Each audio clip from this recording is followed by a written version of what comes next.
Hello सांग माने आमे +3 द्वितीय वर्षर 4th सेमिस्टर अमरकोश विषय पढ़ा। तो अमरकोश लक्ष्मी केतोटी नाम प्रदान कराई से विषय पढ़ा। प्रथमे तार इंट्रोडक्शन टीए लिखा यथा अमर सिंह द्वारा रचित कोशर नाम नामलिंगानुशासनम। यह अमर सिंह रचना कर नाम अनुसार यार नाम अमरकोश बोली रखा जाइछि। यह 3टी कांडरे विभक्त करा जाइछि और प्रत्येक कांड को विभिन्न वर्गरे विभक्त करा जाइछि।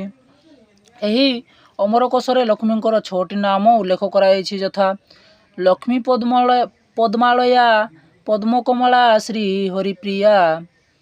अर्थात लक्ष्मी पद्मालया पद्मा कमला श्री हरिप्रिया यही 6टी नाम लक्ष्मींकर।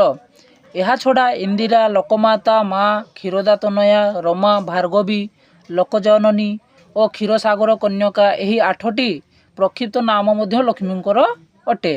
यथा इंदिरा लोकमाता माँ क्षीरदा तनया रमा भार्गवी लोकजननी क्षीरसागर कन्यका।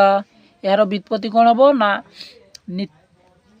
नीतिज्ञ को लक्ष्य करुथुबारु लक्ष्मी, पद्मरे निवास करुथुबारु पद्मालया, कमल पुष्प प्रिय होइथुबारु कमला, हरि को सेवा करी मंगल प्रदान करुथुबारु श्री, हरिंकर प्रियतमा होइथुबारु हरिप्रिया, शोभा प्रदान करुथुबारु इंदिरा, लोकमानंकर माता होइथुबारु लोकमाता, समस्त को रक्षा करुथुबारु माँ, आनंद प्रदान करुथुबारु लक्ष्मी को रमा बोली कहा जाए।